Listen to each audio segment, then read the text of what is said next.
Hey guys, welcome back our YouTube channel. So ಇವತ್ತಿನ ದಿನದ್ದು vlog ಬಂದುಬಿಟ್ಟು ಚಪ್ರದ ದಿನದ್ದು. ಇವತ್ತಿನ ಕಂಪ್ಲೀಟ್ ವೀಡಿಯೋ ನಾನು ನಿಮಗೆ ಇದರಲ್ಲಿ ತಿಳಿಸ್ಕೊಡ್ತಾ ಇದ್ದೀನಿ ಏನೇನು ಮಾಡಿದ್ವಿ ಅಂತ. ಸೊ ಒಂದು 7 ಗಂಟೆ ಅಷ್ಟರಲ್ಲಿ ಚಪ್ಪದವರು ಬಂದು ಚಪ್ಪರ ಹಾಕಿದ್ರು. ಲೇಡೀಸ್ಗೆ ಹಂಗೆಲ್ಲ ಸೇರಿಕೊಂಡು ರಂಗೋಲಿ ಬಿಟ್ಟರು.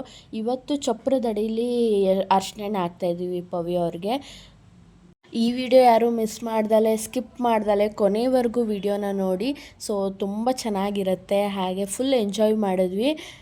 ಇಷ್ಟು ದಿನ ಎಲ್ಲರ ಮನೆಗಳಲ್ಲೂ ಅರ್ಶಿಣ ಹಾಕ್ತಾಯಿದ್ವಿ. ಇವತ್ತು ಚಪ್ರಕ್ಕೆ ಹೋಗೋದಲ್ವಾ, ಸೊ ಚೌಟ್ರಿಗೆ ಹೋಗೋ ದಿನ ನಾವು ಚಪ್ರದಡಿಯಲ್ಲಿ ಅರ್ಶಿಣ ಹಾಕ್ತೀವಿ. ಕೆಲವರು ಒಂದೊಂದು ಥರ, ಕೆಲವ್ರ ಶಾಸ್ತ್ರ ಒಂದೊಂದು ಥರ ಇರುತ್ತಲ್ವ. ಸೊ ಎಲ್ಲರೂ ಕೂಡ ಅಕ್ಕಪಕ್ಕ ಮನೆಯವರು ರಿಲೇಟಿವ್ಸ್ ಎಲ್ಲ ಬಂದಿರ್ತಾರಲ್ಲ, ಪ್ರತಿಯೊಬ್ಬರೂ ಕೂಡ ಎಲ್ಲರೂ ಅರ್ಶಿಣ ಹಾಕಿ ನೀರು ಹಾಕಿ ಸೊ ನೋಡೋಕೆ ತುಂಬಾ ಚೆನ್ನಾಗಿರುತ್ತೆ. ಹಾಗೆ ಚಿಕ್ಕ ಚಿಕ್ಕ ಮಕ್ಕಳು ಕೈಯಲ್ಲೂ ಕೂಡ ಅರ್ಶಿಣ ಎಲ್ಲ ಹಚ್ಚಿಸ್ತಾರೆ, ಚೆನ್ನಾಗಿರುತ್ತೆ ನೋಡೋದಕ್ಕೆ ಮಾತ್ರ. ಮಾಗಡಿಲಿ ಮದುವೆ ಇರೋದ್ರಿಂದ ಸ್ವಲ್ಪ ಬೇಗನೆ ಇಲ್ಲಿ ಬಿಡಬೇಕಾಗಿತ್ತು. ಸೊ ಅದಕ್ಕೆ ಬೇಗ ಬೇಗ ಎಲ್ಲ ಶಾಸ್ತ್ರಗಳನ್ನೆಲ್ಲ ಮುಗಿಸ್ಕೊಂಡ್ವಿ. ಅರ್ಶಿಣ ಆಗಿದ ತಕ್ಷಣ ದಾಸಪ್ಪನಿಟ್ಟು ಪೂಜೆ ಮಾಡಿಸ್ತೀವಿ.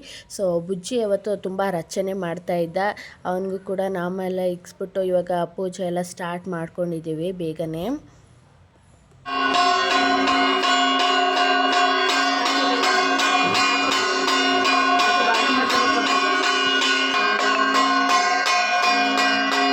ದಾಸಪ್ಪನ ಪೂಜೆ ಆದಮೇಲೆ ದೇವ್ರಿಗೆ ಮಾಡಿದಂಥ ನೈವೇದ್ಯನ ಎಲ್ಲರಿಗೂ ಪ್ರಸಾದನ ಕೊಡ್ತೀವಿ. ಸೊ ಇವಾಗ ಎಲ್ಲರೂ ಪ್ರಸಾದನ ಊಟ ಮಾಡಿಕೊಂಡು ಇವಾಗ ಹೊರಡ್ತೀವಿ. ಹೊರಟಿ ಅಲ್ಲಿ ರೆಡಿಯಾಗಿ ಫಂಕ್ಷನ್ ಎಲ್ಲ ಸ್ಟಾರ್ಟ್ ಆಗೋ ಅಷ್ಟರಲ್ಲಿ ಟೈಮ್ ಆಗಿಬಿಡುತ್ತೆ. ಸೊ ಇವತ್ತು ಡ್ಯಾನ್ಸ್ ಪರ್ಫಾರ್ಮೆನ್ಸ್ ಕೂಡ ಇತ್ತು.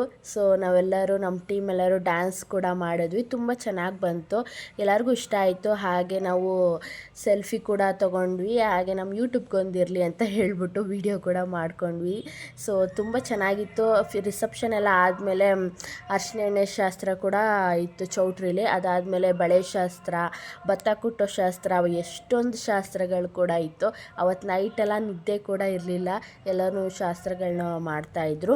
ಸೊ ಮುಹೂರ್ತನೂ ಕೂಡ ತುಂಬ ಬೇಗ ಬಿದ್ದುಬಿಟ್ಟಿತ್ತು. ಒಂದು 8ರಿಂದ 9 ಗಂಟೆ ಒಳಗಡೆ ತಾಳಿ ಕಟ್ಟಬೇಕಾಗಿತ್ತು. ತುಂಬ ಬೇಗನೆ ಬಿದ್ದಿತ್ತು ಮುಹೂರ್ತ ಕೂಡ. ಸೊ ಇವತ್ತಿನ ದಿನ ಹೀಗಿತ್ತು. ನೆಕ್ಸ್ಟ್ ವ್ಲಾಗಲ್ಲಿ ಸಿಗ್ತೀನಿ. Thank you.